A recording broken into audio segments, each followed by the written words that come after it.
I am Madison Timmons. I'm Chris Susi. And we're paranormal specialists who live in the most haunted city on earth, Savannah, Georgia.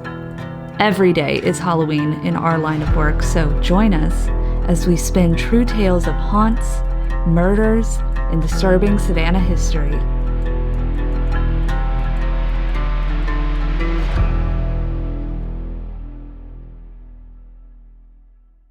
I'm Madison. I'm Chris. And welcome to the most haunted city on earth. Hello, and welcome back to another episode of the most haunted city on earth. My name is Madison Timmons. I'm Chris Susi. And I'm JT Timmons. And today we are bringing you the second episode of the Conjuring House series. So this is part 2 out of 3. So if you haven't listened to part 1, go ahead and listen to that because that'll give you some background of how they got to the Conjuring House. Also some weird parallels that will make a bit more sense as we get further into this series. This is the meat and potatoes. That's how you described it, right? Yes, this is the thick. The thick of it. How many C's?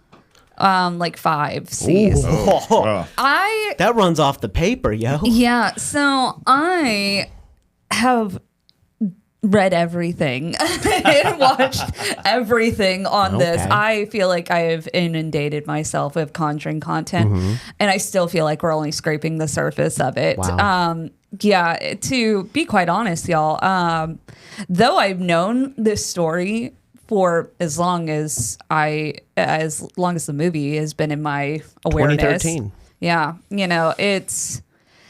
I feel like every single time I look into it, something new shows There's some up. new element to it. Absolutely. It's almost like we need to go there to really get it. Yeah, right. Yeah, if you're actually in the space, you might have a more complete well-rounded opinion. I guess we should. I guess we should. All right. How does a week or so sound? Yeah, you're twisting my arm. Well, actually, we should get the Ghost Brothers to come with us. That's a great idea. Yeah. Maybe you should see if they're available. Oh, yeah, they're awfully busy. They are. Just text them. They are. Oh, there it is. They're coming. Wow. Wow. All right. Plane tickets are booked. Oh, good. Yeah. Yep. So, don't worry, y'all, if you didn't already know. If this is your first time listening to us, we are going to the Conjuring House. We are going to the Conjuring House. It is well planned. Yes. It's not a spur of a moment decision. When is this episode going up, Jay? When are they listening to this? They're listening to this Tuesday.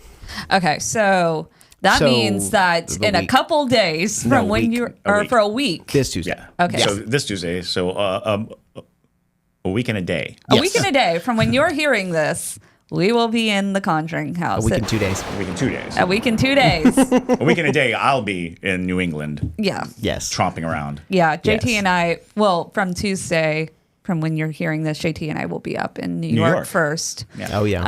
Tromping around in that, which should be fun. Yeah. It's going to be cool. It's going to be super cool. Yes. And I wanted to let everyone know what type of Parajunkie exclusive the Parajunkies are getting on this trip. Become a Parajunkie, because it's going to be crazy. And then right after, we are going to book Waverly Hills, and we're going to do the exact same thing. Yes. The most exciting thing in my mind, y'all are going to want that 12-hour live stream, because what I'm trying to do is we bought a bunch of phone batteries where we're trying to foolproof everything to have a continuous 12-hour live stream in the Conjuring House, literally like you're there with us. And it is going to be so fun. So that's kind of the big thing. We're also going to be making a exclusive out of the Conjuring House trip. It is going to be long form content. And then one of the most exciting things is that we are going to start a trend. Now that we're going to all these different places, all these haunted places, we're actually going there. We're going to start a trend where we put Debria with the live stream alone in the most haunted part of where we're going. Therefore, Waverly Hills, she'll be in the body shoot alone. She's reluctantly consenting to this, by the way. Yes. So and we'll put it on record to say that if she truly bows out, we have to let her bow out. I'm not gonna. We're not gonna force her. But honestly, No, that would be great kind too to see. That's what I'm saying. Yeah. You know, maybe. we have to allow for that because Yeah. for everyone who watches, there is a big teasing going on with Debria, but we're not going to literally torture the woman. Well, She will have to consent.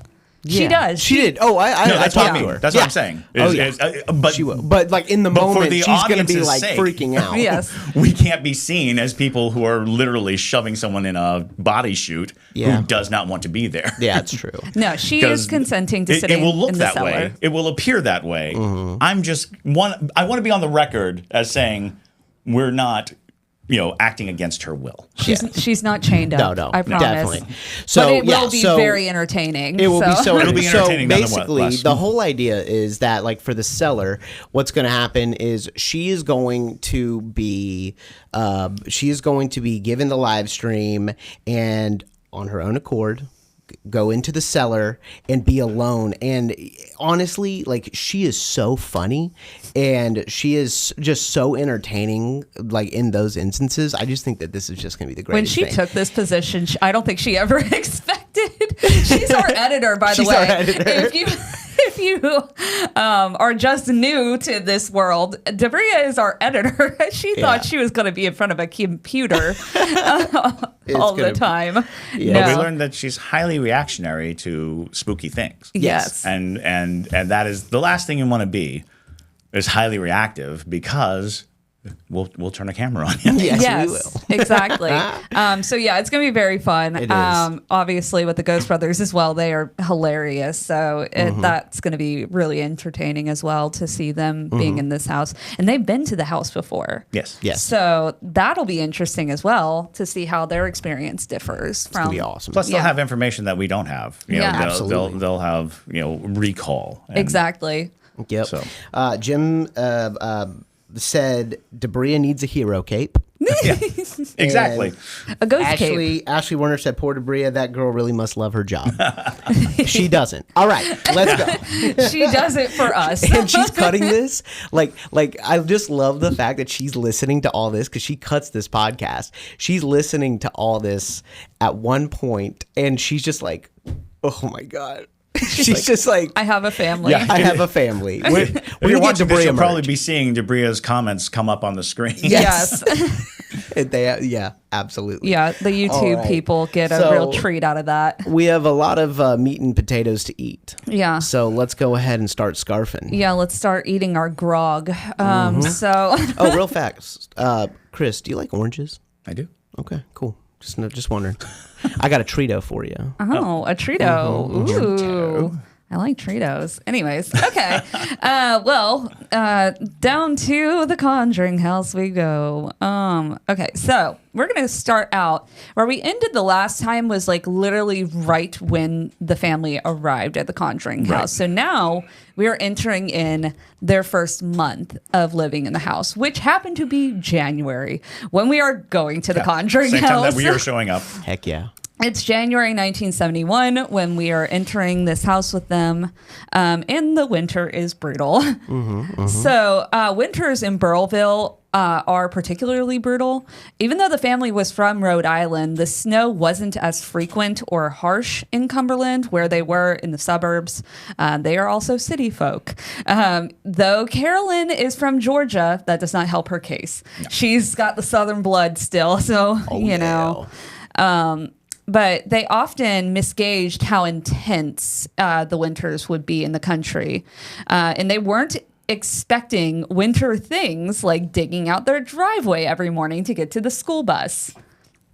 Now, I'm sure that some of you who are listening from like Canada, I know there's a few of you, and other northeastern New England folk are probably like, yeah, that's just a normal Tuesday for us. But for us Southerners, that sounds horrible. Yeah. All my friends in the North always send like, video or pictures of them shoveling. Literally. And then I send pictures of us at the beach. It's like relaxing. It was in the 60s, blah. Blah. Oh, it was so frigid. Blah. But yes. And so the cold particularly took a toll on the family. Now, when it comes to this, warning of the winter, It kind of comes first with Mr. Kenyon, our good old friend Mr. Kenyon, the creepy old man who sold him the house. Yes. So a weird incident happened with them. So they invited Mr. Kenyon to the house for dinner one evening, and Carolyn had mentioned how cold she found the house and expressed regret that all the fireplaces had been sealed, though that process had happened while the house was under Mr. Kenyon's control. And he avoided the discussion. And we'll soon find out why. He then went on to shift the focus by telling a story about how two men got caught in a blizzard while walking from Webster, Massachusetts toward Harrisville, which is like the nearest town, which is also a really weird thing to do in general, being like, the house is kind of frigid. Why'd you seal up all the fireplace? Have you heard about the two men that died on the property? Table conversation, natural tangent. But anyways, he said it happened during the early 1800s when an old blacksmith shop stood at the right front corner of the property. Apparently, the storm was very vicious, and the wind was so intense it created a whiteout type condition that effectively blinded both men and forced them to seek shelter from the storm. These men crawled up beneath the foundation of the blacksmith shop, where they ended up freezing to death.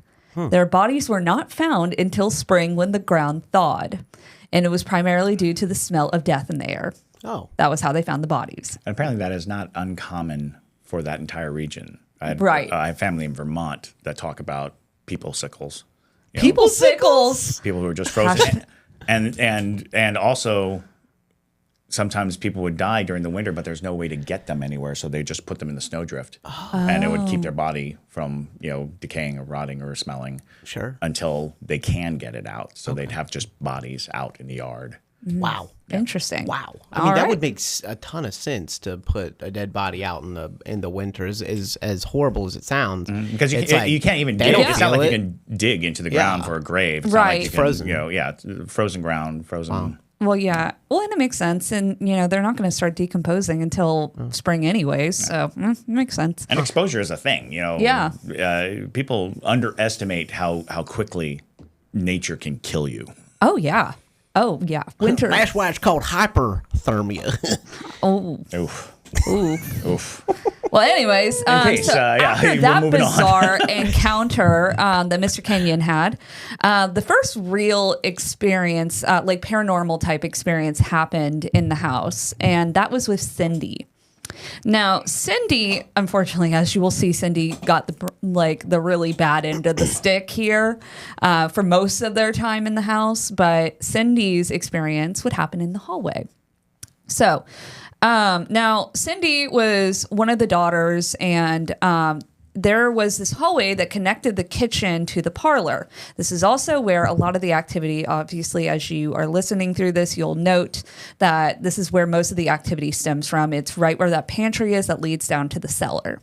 Now, they were late for the bus this morning, and they can hear the bus driver beeping the horn, and so all the girls were trying to rush and get out.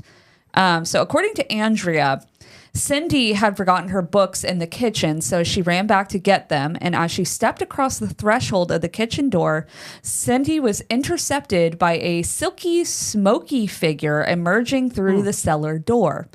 It placed itself directly in her path, where she inadvertently body slammed the intruder, and as she did, it disappeared, vaporizing instantly. Dang. Mm-hmm. She body low 8-year-old rammed just into it. body slammed into this thing. Oh my god. She was in a rush. Yeah. So the apparition was indistinguishable, more of a mass than it was an actual form. And at the impact, an intense odor and frigidity all but halted her, knocking her back. She breathed the air deeply into her lungs, and it made her cough convulsively. And according to Andrea, Cindy was normally full of boundless energy, as most 8-year-olds are, but it had been completely depleted abruptly and inexplicably. She fell asleep at her desk, and the teacher called the nurse. And so Carolyn picked her up and put her to bed, and she slept for the next 2 days straight through the night. Okay. Really weird. Yeah. But it also sounds like she encountered some type of parasitic type energy that literally zapped her of her energy. Well, yeah, and there are countless accounts of breathing in a spirit, taking it into your body, and once it's inside of you, it is eating you from inside. Yeah, absolutely. And so this is not the last time people will have encounters in this hallway, if you will, but they should have heed warnings from their pets, including their cat, Juliet. Yeah, so you might remember Juliet because Juliet was one of the stray cats that they had at their old house, the one that didn't get murdered. The sole survivor, yeah. Yeah, sole survivor that was not murdered by the little boys. If you have not listened to that episode, you need to hear that to understand that part. But so they brought Juliet with them to this house, and she wanted no part of the new home. So Juliet refused to cross the threshold and had to be carried into the house where she would howl vehemently. Ooh. She was normally a very docile cat, but she became hostile and frightened and would hide underneath everything, only coming out when she was hungry or had to use a litter box. Eventually, she would start to warm up to the place, but really it was just her sleeping in the children's beds. And she would get under the blanket and growl and moan for several minutes. She would also stand in very defensive-like postures where her fur puffed up and ears slicked back, even though nothing seemed to be in the room. April would then get a puppy, and no, it was not Sadie. Sadie never existed, y'all, even though that was a really cute dog in the movie. And don't worry. Sadie didn't exist? No, I think Sadie was based more off of Bathsheba right. than it was this dog specifically because of the way that Sadie was killed. They wanted to imply that trauma. Right. Because that trauma was significant. And but it didn't happen at the house. Exactly. But April did get a puppy for her 6th birthday, and she named the dog Jennifer Rebecca. That's quite a name for her. Jennifer Rebecca. Yes. Jennifer Rebecca. Yes. Jennifer Rebecca. Wow. And she was a Labrador German Shepherd mix. Oh, wow. She was also a very energetic and sweet dog, but also would not go through the front hallway. Anytime they would try to take Jenny through there, she would instantly become defensive and her posture would twist into that of an animal that looked like it had been traumatized or abused. Oof. Wow. And she was not. She was not either of those things. So it was very bizarre. But she was absolutely terrified.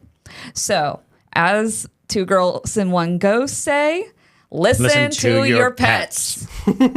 Because they were Trademark. right. Trademark. Trademark.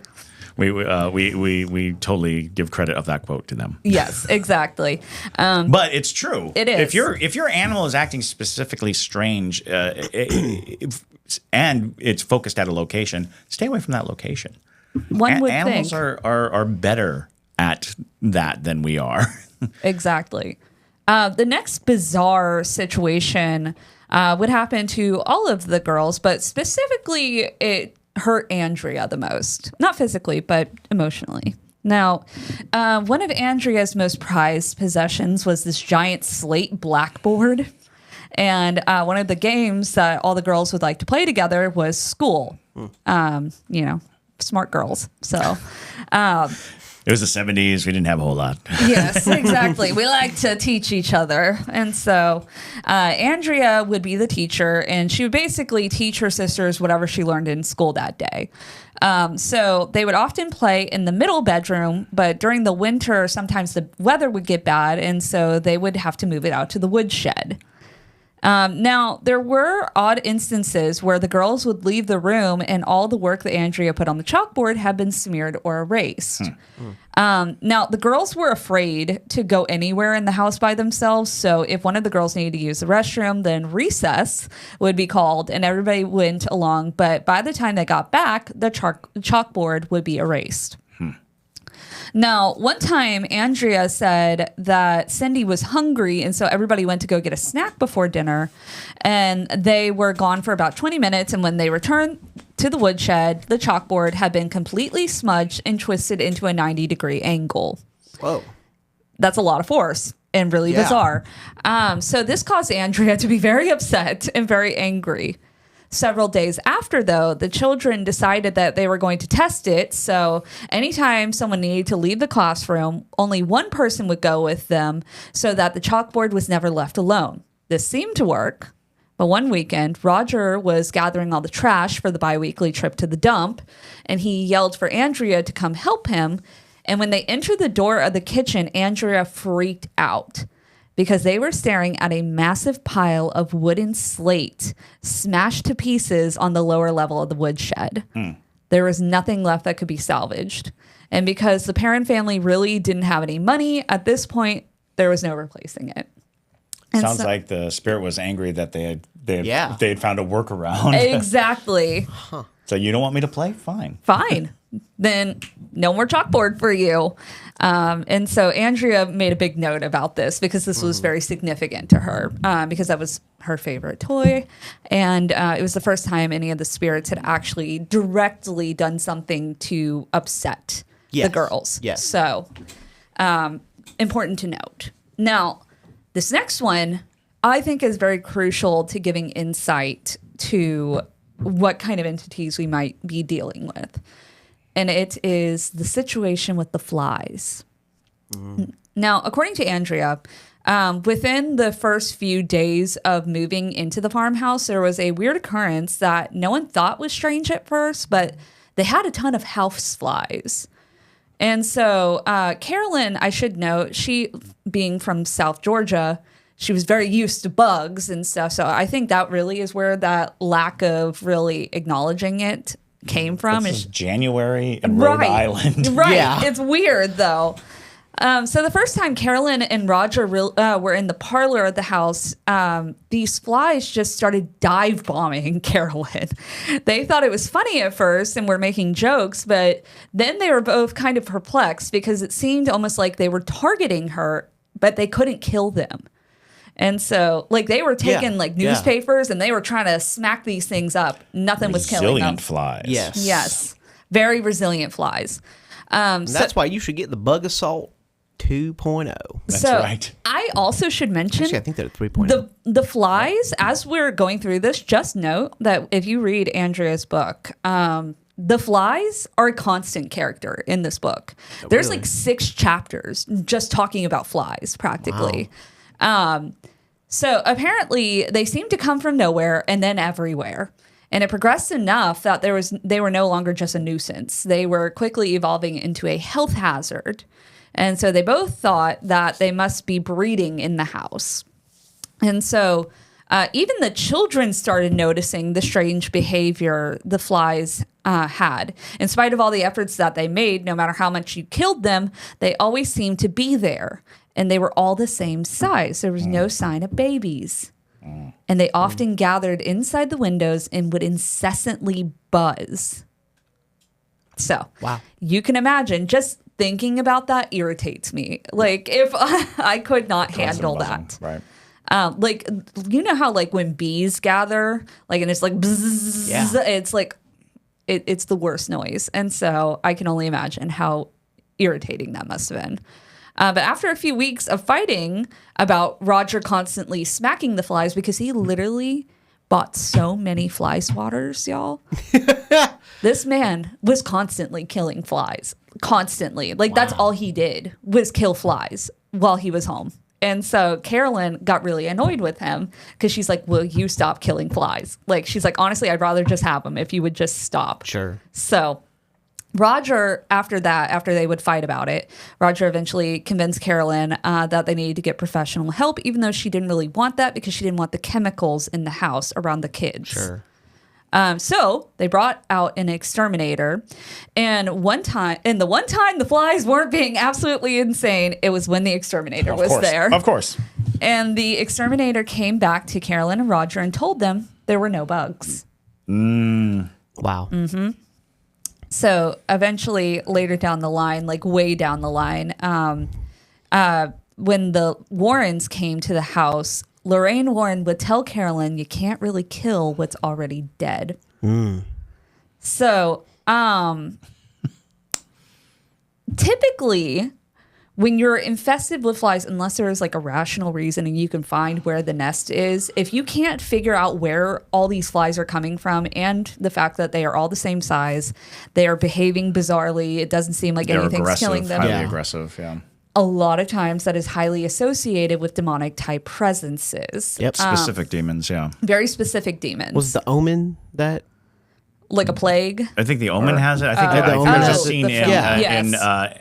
the Amityville horror Yep. Yeah. has a scene with it. It's well known enough that people have utilized it in so many stories because the one thing that we really know about flies is that they gather on the dead. And so flies have always had this connotation of, of being around death and being around decay and rot. And it is the calling card of very specific demons, yeah.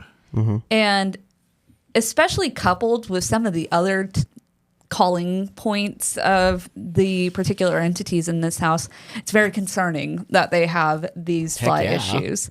So just remember the flies while we're going through this. But and now we're going to move into one of the first instances where somebody actually was physically harmed by an entity in this house. Okay. Now, Carolyn seemed to get the brunt of the physical behavior. And the first time this would happen in the barn. Now, when Carolyn first toured the property with Mr. Kenyon, he took her into the barn because he was very proud of it.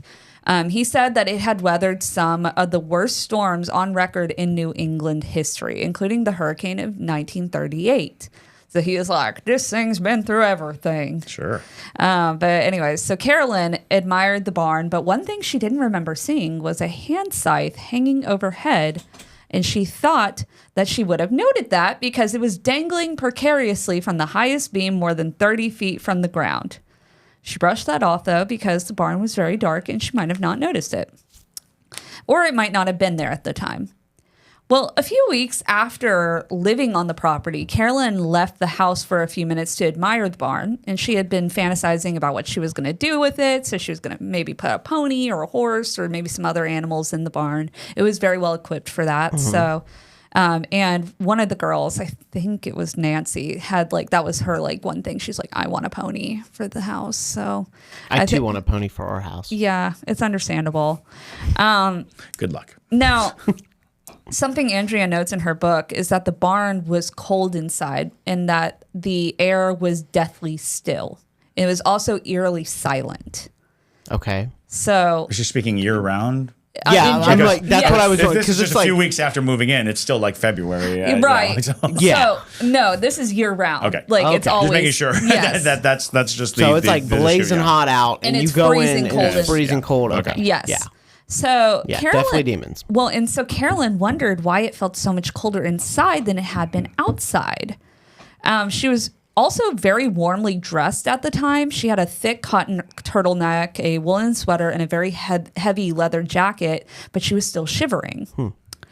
When Carolyn turned to exit the building, she distinctly heard a strange sound from above her head, magnified by the still air.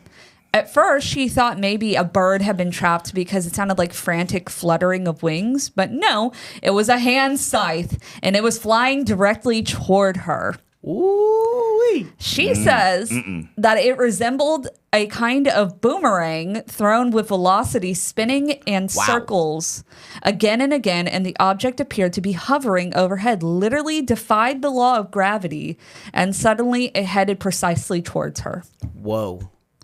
Carolyn could do nothing to move herself, and she was paralyzed, unable to retreat. And it struck her hard, and the blade sliced across both her neck and shoulder, then laid beside her boots. It was still, but she still felt threatened. She didn't realize that the multiple layers of clothing she had worn actually protected her. It literally ruined her leather jacket. And if y'all know how, if you've ever had a really nice leather coat, it's pretty hard to rip things. Yeah, I mean that's why motorcyclists It used to be armor. You know? Exactly. Yeah. leather armor. Yeah, motorcyclists that they can if they wreck Yeah, it's Exactly. Yeah, road sure, rash. absolutely. Yeah, this thing was destroyed. Like, wow. literally, she was not, it wasn't her jacket anymore because it was literally ripped open. But what scared her the most, though, was the fact that she had been unable to move or simply step out of the way. She didn't know how it was possible that a dangerous tool had been placed so far out onto a narrow beam, suspended more than 30 feet high. Mm-hmm. Apparently, Carolyn had been the only living soul in that barn at the time. The only other person on the property at that time was April, who was 6, and she was inside the house. Okay. Now, years later, though, Carolyn would find out that Mrs. John Arnold, one of the women who originally lived on the property, died by suicide and was found hanging in the barn precisely on the same beam from where the scythe had fallen. Whoa. That's crazy. Now, remember that name, Mrs. John Arnold. It's kind of hard to forget because it sounds like a man's name, but it is the woman of the house. But Mrs. John Arnold, I think, will come into play with a certain spirit later on. Right. Now, the next spirit, now there was a couple spirits that were particularly nice, but also some of the first spirits that the girls would encounter included one. Now, this was Manny. Manny was the first spirit that the children would note. Nancy saw him the day the family moved in, and he was perched inside a doorway watching Mr. Kenyon finish packing. They did not perceive him as a threat. They said that he was a kind and gentle spirit, and Andrea says that his warmth transcended the pervasive chill of death constantly surrounding him. Gracious. He's kind of a protector of the home, is what I've gathered from Manny. And that is not a name that he gave them. That is what April, I believe, or it might have been Nancy. One of the girls named him that because he's a man. So he's, it was Annie, wasn't it? The youngest. Yeah, April. Yeah. Oh, April. Yeah. Sorry. No, you're good. Yeah. So April probably named him that because he was a man. Yeah, he was a man, and so he's Manny. He's Manny. Manny the man. Exactly. And the other spirits that were often around, but not evil, were the Baker boys. And they seemed to just not notice the presence of humans. And so Andrea said it was strange to encounter them because usually it was on the landing of the bedroom stairs and they'd stare straight through whoever was witnessing them. Ooh. It was a father and a son, and they would often survey the property from the portal disguised as a window. Now, most of this activity, so that those spirits came around before this particular situation that I'm about to tell you about next, but a lot of the negative encounters happened after this event. Yes. Carolyn prying open the fireplaces. Remember how Mr. Kenyon had closed off all the fireplaces and then avoided the conversation? Well, we're about to find out why. Oh boy. So Carolyn, eventually, she got so frustrated by being cold to the bone all the time, she decided to find a rusty crowbar and go to work on the fireplace. Now, mind you, Roger had not been there for a while. Roger, for the most part, was always gone. He was a traveling salesman. He was a traveling salesman, and so Roger he also didn't want to deal with Carolyn for a lot of the time in this house. They weren't like that in their old home, but once they moved to this house, he was like, I can't deal with her. So he was always finding reasons to be gone. So Roger had not been there for a while. So Carolyn found it was her responsibility to handle things like this. Now, when she pried open the face of the fireplace, it revealed bricks, horsehair plaster, newspaper, and twigs. And apparently, whoever sealed the hole used anything and everything at their disposal to do so. Now, the parlor was filled with trash while she's doing this because it was literally stuffed to the brim. And April, the youngest, was tasked with helping Carolyn fill bags after bags of the stuffing and then haul it off to the woodshed. She had no idea, though, that when she started the fireplace, she would inadvertently trigger a lot of supernatural activity in the house. And that same night would be her next encounter with a malevolent entity. Oh, boy. Now, later that night, Carolyn was going to take a shower when a neighbor, Mrs. Pettigrew, stopped by. She was dropping off a cake because she had known that Roger was out of town and she was trying to be friendly. And mind you, they're in the middle of nowhere, so like this woman had to like trek to get to their house in the middle of winter. But Carolyn went to go grab a robe to cover herself, and she grabbed it from the warm room, which was basically just a closet that for some reason kept heat. Okay. When she was in the warm room, a large coat hanger lifted from the rack beside her and then began hitting her repeatedly on her head and neck. Oh, Lord. Carolyn began to scream, which of course caused panic to everybody who was in the kitchen because all the girls were in the kitchen with Mrs. Pettigrew because Andrea at that time was making dinner. And including their house guest, they all rushed into the warm room and witnessed the vicious attack. Nobody believed their eyes.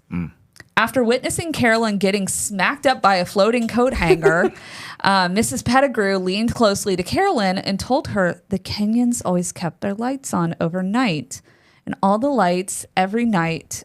And she reached for Carolyn's hand sympathetically. And then after she left, Mrs. Pettigrew never returned again. Sure.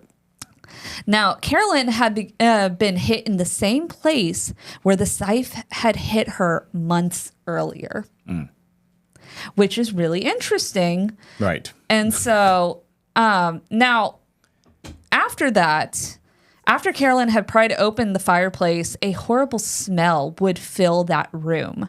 The house was also something that they considered more than cold. It was absolutely frigid.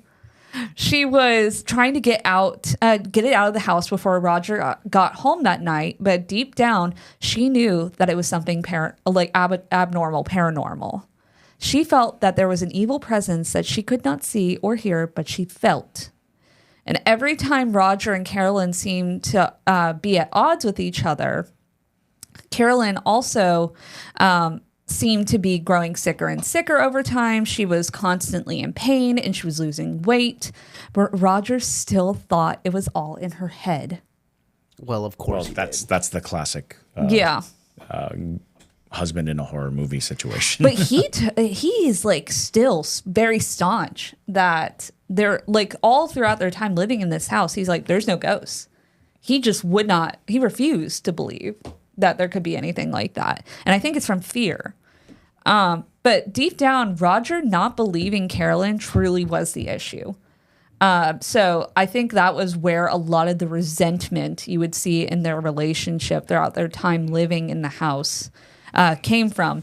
But it would come through a lot of time through petty situations where they would lash out at each other. Vietnam particularly became a major point of contention between them. Sure. Because Carolyn loathed Richard Nixon, but Roger was a staunch Republican, and so that didn't help. And so that would not help at all. Yeah. Carolyn also felt abandoned in her marriage, and she also unwanted by the house and her husband. Wow. So Carolyn looked as though she was rapidly aging and often looked gray. She also felt that the more that she got to know the various entities in the house, the less she was able to grasp reality. Sure. And so the smell, back to the smell part of it, the smell was the worst part, though. It smelled like death, and everybody noticed it, including Roger. Something that Andrea noted was that when arguments broke out, the paranormal activity in the house had an uptick. Some of the spirits would make themselves known to break up the fight, but it seemed that some liked it, and the uglier, the better. They would try to add to the fight. Yeah. Which is, in a way, makes sense as well, because, you know, when you're fighting or arguing, a lot of times that's good energy for spirits. Heightened energy, spikes of energy. Exactly. So they're like, fat ghosts. Fat ghosts. Now, Carolyn and Roger were good at it. They were very good at fighting. And so Roger often slept on the couch or found reasons to be on the road. The children were afraid of saying the wrong thing and creating a disruption. So the consensus was that basically they're like trying to keep the peace as much as they can. Mm-hmm. Now, another interesting point that Andrea noted after the fireplace incident, when all the activity started, she started noticing that twilight was often when the paranormal activity began. It was the same time when the spirits began crossing over in and out of sight. As shadows cast by soft waning sunlight, those who did make their presence known during the day were mischievous or simply oblivious to the mortals. Those who made their presence known at night were there specifically to frighten or deliver messages as a warning to those left alone in the dark. The spirit that was usually the one that alerted people was the spirit of a little girl who was calling for her mother, and she was usually the first to arrive. She would first arrive at sunrise, huddled in a corner of Cindy's room, silent, and looked like she was hiding from someone at dusk. She would reappear again. Now, Roger did have an experience. And his experience would happen in that same pantry. You know, that hallway where the animals are like, I don't want to go in there. That's where Roger had his first experience. Now, Roger would take a week off from the road to stay home to finish renovating the fireplace. And he and Carolyn stood at the facade discussing what to do and how to proceed when they would hear a click behind them.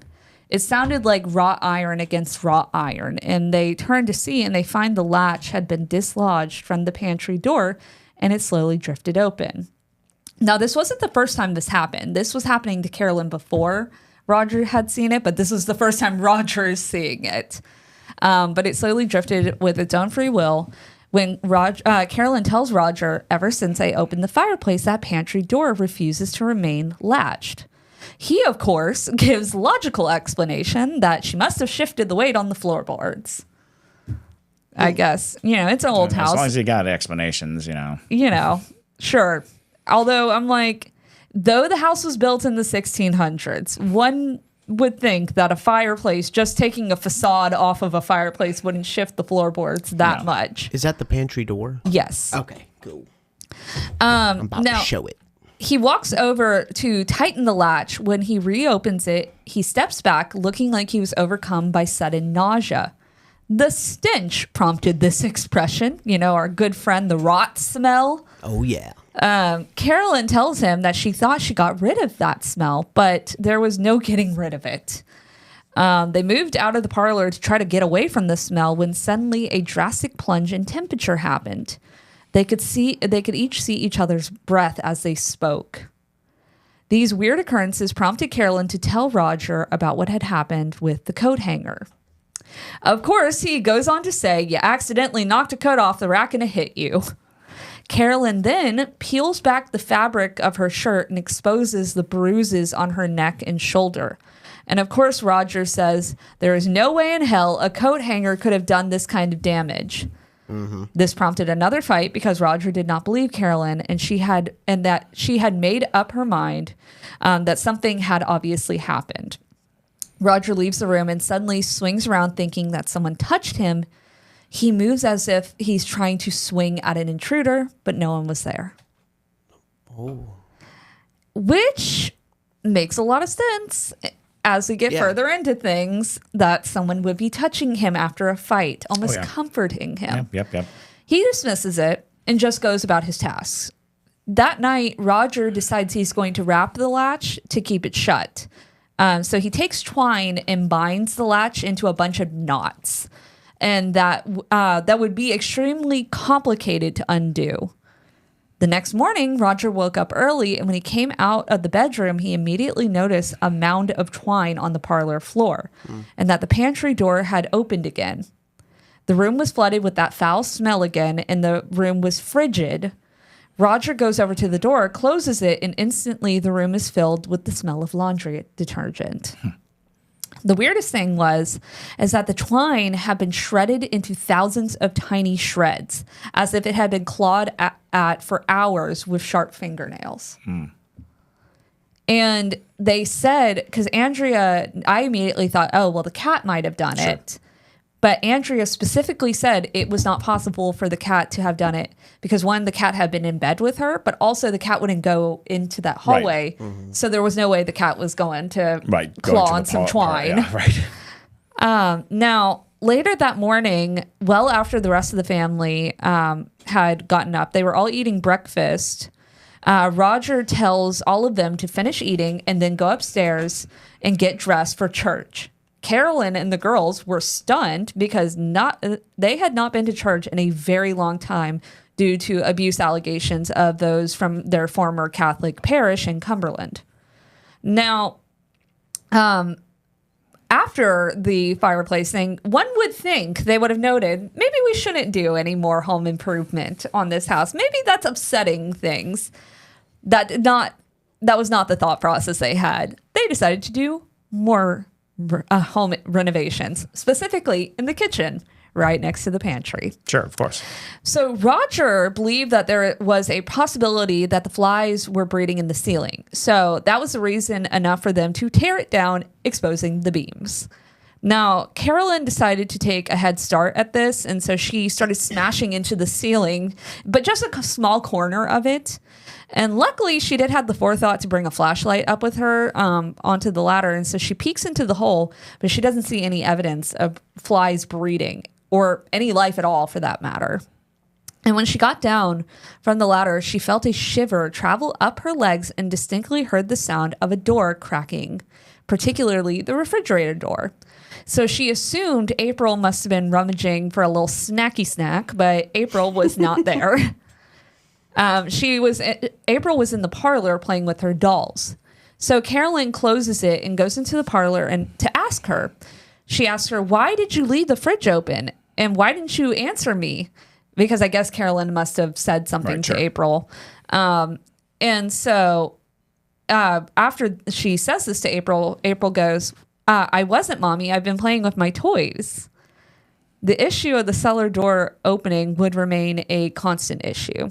The refrigerator thing, that was a one-off chance. That could have been any of the spirits. But the cellar door, that thing was constantly opening, and everybody knew it when it was. So now, none of the girls disclosed any of their paranormal encounters that they had to their parents or each other for a very long time. Andrea says that she wanted to ease her mother's stress. Nancy thought it was kind of cool. Christine resorted to planned ignorance strategy.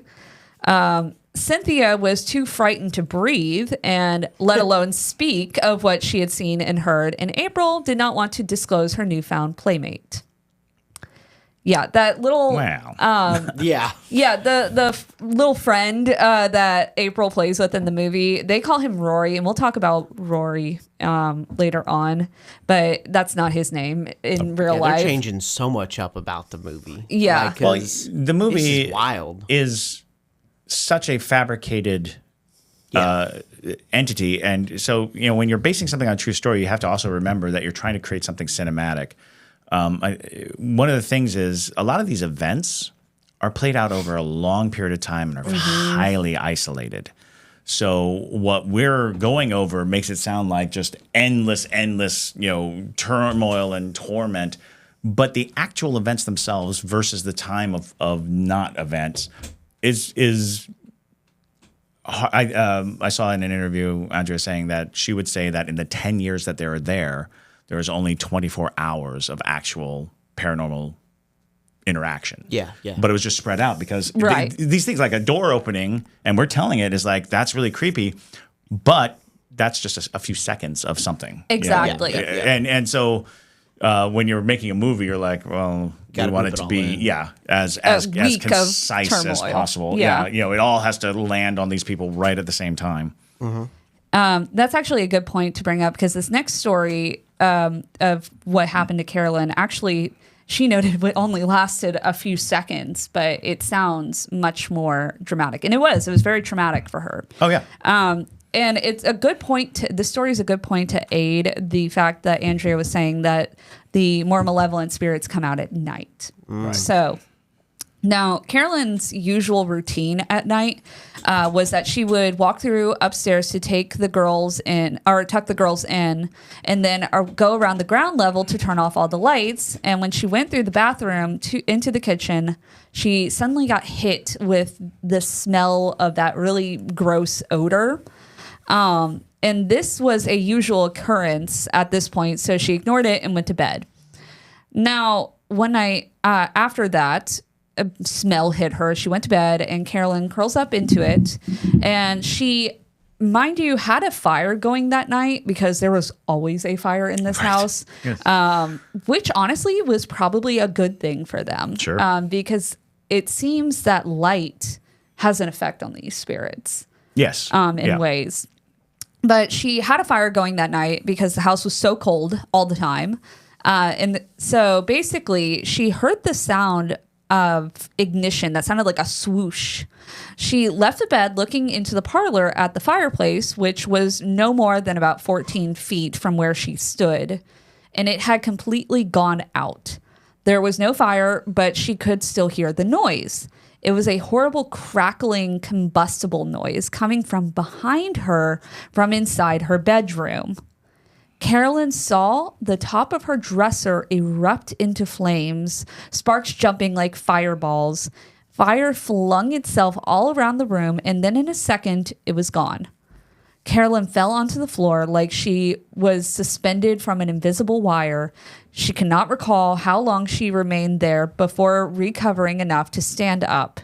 She went to investigate the furniture, but really all that was left was a sheen of dust on otherwise clean, undisturbed wood. Oof. So now the spirit that could be associated with this, because I think the spirit that was really trying to break Carolyn the most is probably Nicky. Our Trito has arrived. Oh, lovely. A Trito. Yeah. An Italian Trito. Yeah, it's not a sponsor, but I knew that y'all would need a little drinky drink because it's a lot of content to get through. It is. Ooh, that's very nice. But Lovely. yes.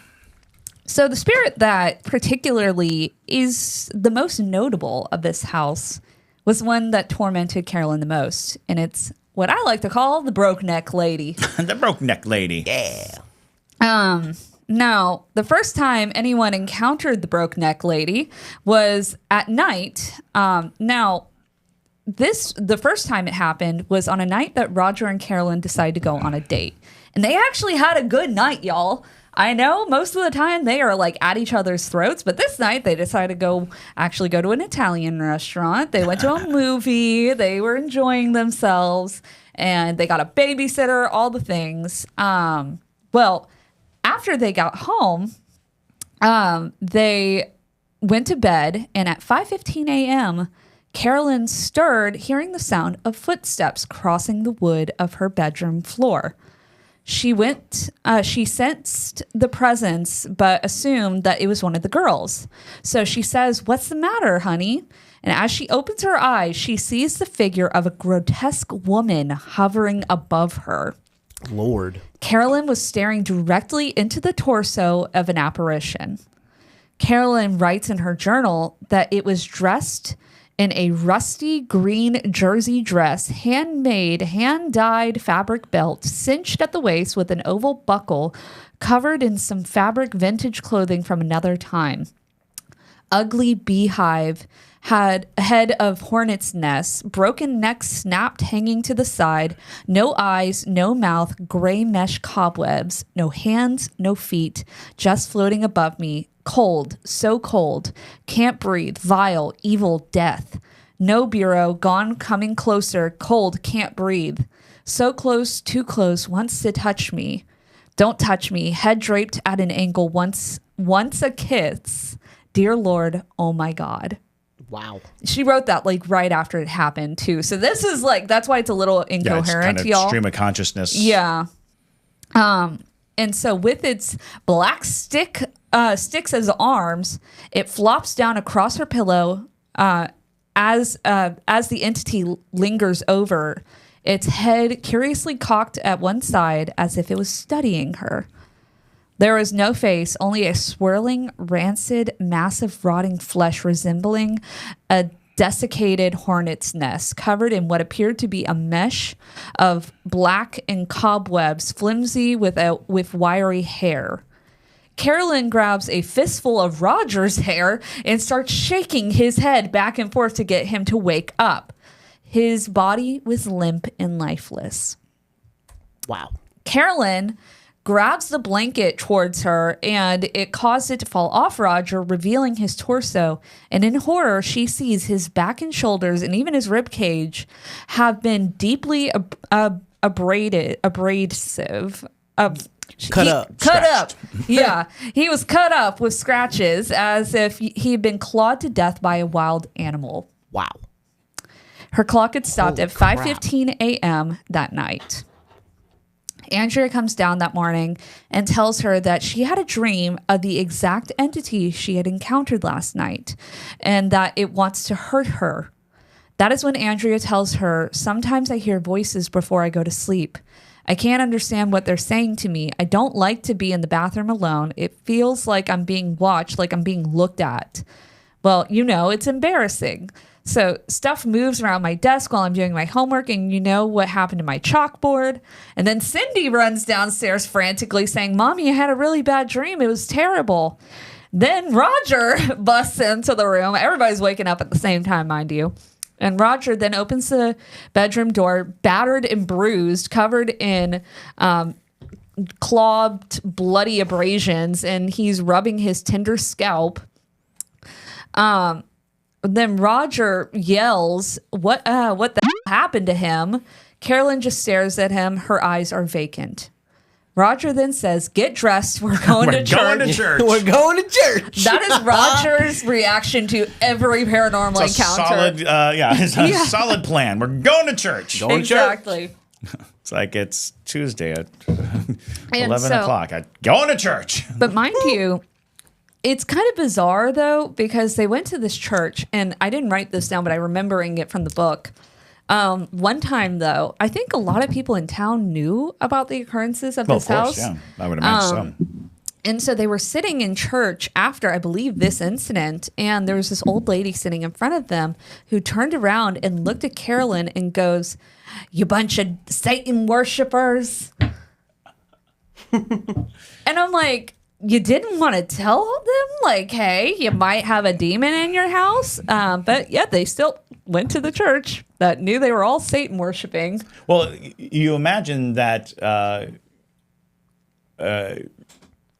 somebody goes into the house that you know to be infested with demons, and they're still, operating. It's like, well, how are they still operating? Well, they must be in league with those demons. Well, they must be, they must have made a deal with that demon, that house. Well, there's also the point, too, that I know Bathsheba in our minds sounds like this happened a really long time ago. But if this woman was old in the 70s, there is a person that Carolyn talks to who knew Bathsheba. Right. So it's very possible that this Bathsheba woman was a late 1800s kind of figure.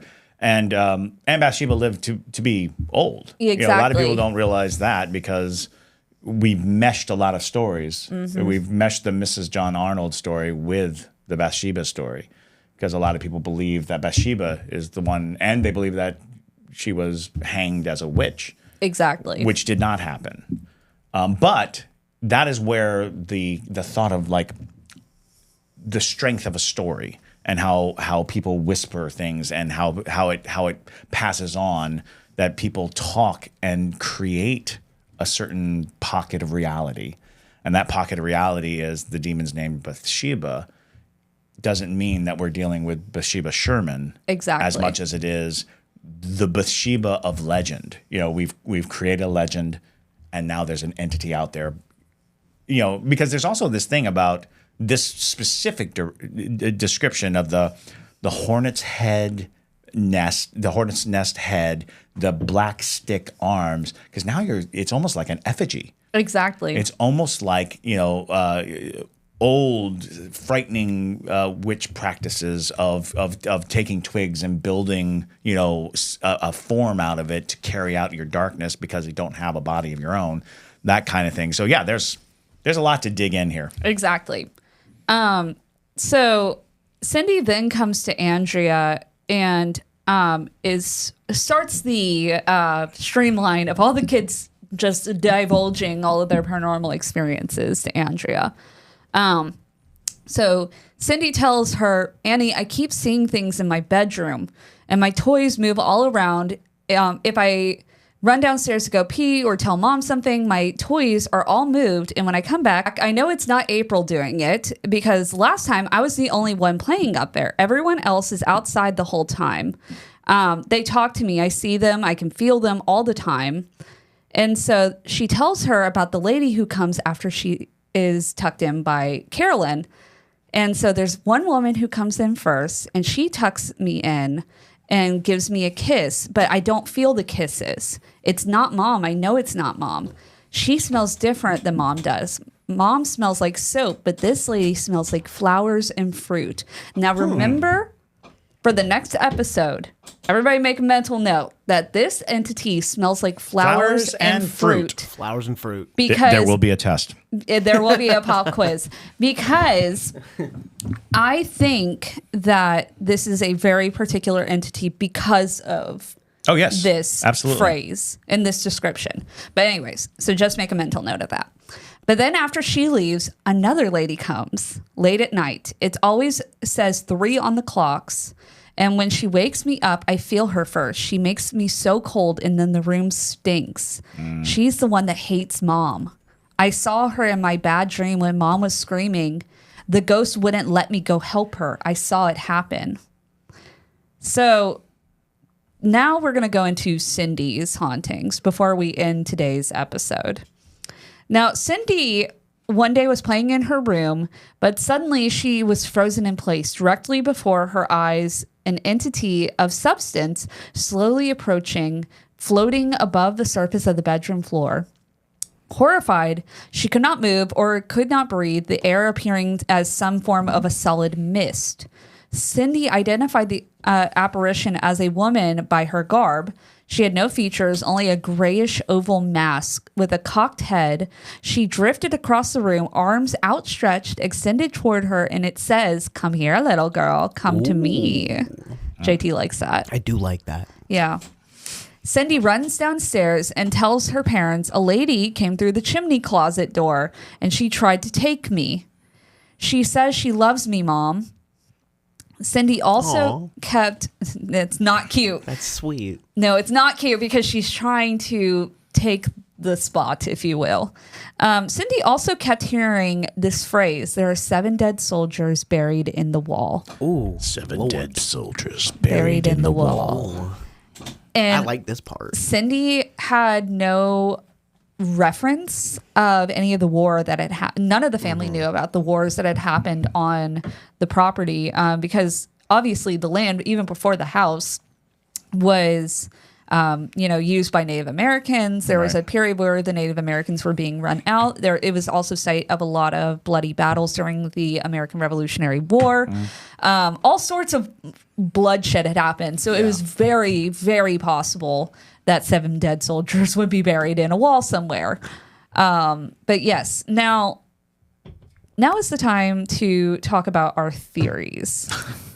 All right. After divulging into all of that. So much going on, my This brain. is why I said it's heavy. a lot. It's a lot. It is a lot. It's so much. There's so much going Madison on. has done This story. I'm so proud of you, babe, because you've done such a detailed job with this series so far. Like seriously, like this is crazy. This house has kept me up at night, not from fear. Not from fear, but from work. She has been up at night, like just on the iPad, going through different articles, doing different research, reading different journals. So mad respect. Yeah. But yeah, so what y'all think? So, and I'll give more detailed explanation, but I think there are 2 matriarchs of this house. One is a good matriarch and one is a bad matriarch. And the bad matriarch is trying to gain control of the house. This is, so the good matriarch. I have a photo of the bad matriarch if you'd like to see. Oh, did you put that in AI to see? Nice.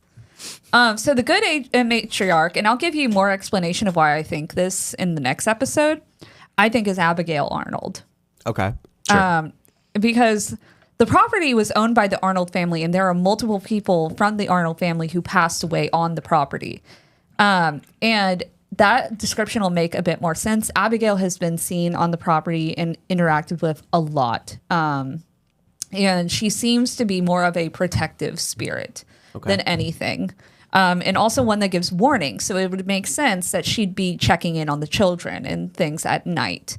Now, the bad matriarch, I think, is Miss Shawn Arnold because of the broken neck. Sure. But there is a theory that we'll divulge more in the next episode that Andrea discusses of it being an ancient entity that is posing as Mrs. Shawn Arnold. There's a chance. There's a chance that what we're really looking at is something that is a force of nature, because it's calling upon a lot of iconic announcements. The stench of death, the flies, Yes. things like that are more than your average ghost conjures up for, haunting purposes. There's a lot going on in this house. There's also a chance that you're, especially if Mrs. John Arnold was deteriorating at some rate mentally. She was 90 when she committed suicide. What I'm saying is, Yeah. there's a chance that it's a single spirit split in two. Oh. A spirit that has its youth version and a spirit that has its corrupted version. Interesting. Because especially if it were some physical malady that caused the brain to go sour, then you have basically this loving character who was, whole at one point, and then this distraught version. And part of that, possibility is that this spirit goes through its cycle.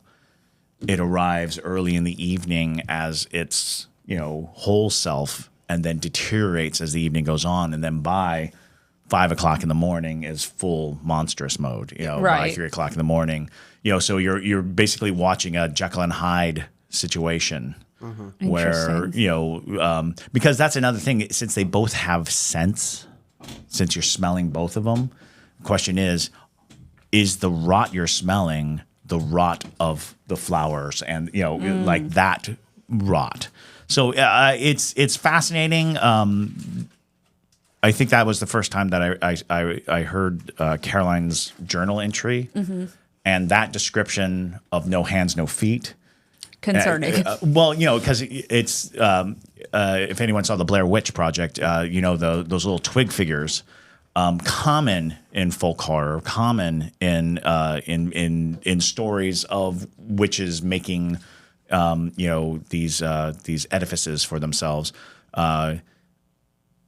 That's a really interesting thing, because now we are talking about what if this is an indigenous curse, because this was where the King Philip's War was fought, and that land was wrenched from the indigenous people by force and by blood, and there's a lot of interesting things, and within the last 10 years they did take LiDAR out, not a ground penetrating radar out to the grounds, and they found an anomaly where it appeared that they found 5 pockets in a wall on the property that they believe could be where people are buried. Wow. Okay. Yeah, which so is there's 2 more somewhere. Yeah. Yes. Well, they're thinking That's the idea. that beyond the wall there's probably more, but they only got as far as the wall. right. Exactly. I'm sure there are people buried all over that property that we aren't privy to. But my other big thought process here is I do think that the house is a portal of some sort. Oh, absolutely. Yes. There's too much transient type activity. Of course, there are the main players here in the spirit realm, but that's important to note is even if it is a portal, spirits can still choose to Absolutely. be there. But it's the fact that they're coming and going specifically at certain times, almost like clockwork, Right. is telling me at least that there is some type of thinning there where they're able to come between the two realms. Yes. Yeah, and I would say that it's probably the cellar. I would completely agree. Yeah. I think it's a cellar. And Good luck to Brit. an interesting point too is that I didn't mention in this is there's a quote from Andrea that she called the house is a portal that is cleverly disguised as a farmhouse. Right. And I'm like, it's a really good way of putting it. Right. I completely agree with that. In our last Conjuring episode, we definitely discussed how it almost seemed like fate was engineering the Perron's arrival to the farmhouse, which suggests that there is a larger goal involved. Because when you really think of the impact of that family in that house on the awareness of these entities, this is really a way for those entities to become even more solid, even more powerful, because the more awareness that these spirits have, the more the more validity that people give them, the more energy and the more power they have to draw upon. So this is almost like fading spirits going, we need people to know we're here. How do we do this? Well, we can drive a family into such a frenzy that their story will become universal. It will become, It's an interesting take. It is. It's just, I just feel bad for Carolyn. Anytime I read anything about her, it feels like something was literally draining her life force all the time. Carolyn's the one who named Bathsheba the dog, right? Yes. Which, again, just sounds like there's something Yeah. drawing all of this power. And I think Carolyn is probably the key to a lot of this. Oh, yeah. Absolutely. And, we're in South Georgia. Yeah. and we know a thing or two about that South Georgia ghostliness. And if Caroline's whole family and life was here, then yeah, there could be generations of something built up inside of Caroline. Exactly. But y'all, let us know what you think down in the comments, especially if you're on YouTube. Let us know. And we have one more episode of the Conjuring Yep. series, and that happens this coming Tuesday. So a week from now. A week from now. Cool. Yes. And we'll be just days before. Yeah, Yes. it will be just days before. Just days before. So Or yes. if you're a parajunkie and you're on the live stream, it's about to happen. So Yes, exactly. So yeah, let us know what y'all think. Other than that, though, my name is Madison Timmons, I'm Chris Susi. and stay spooky, y'all.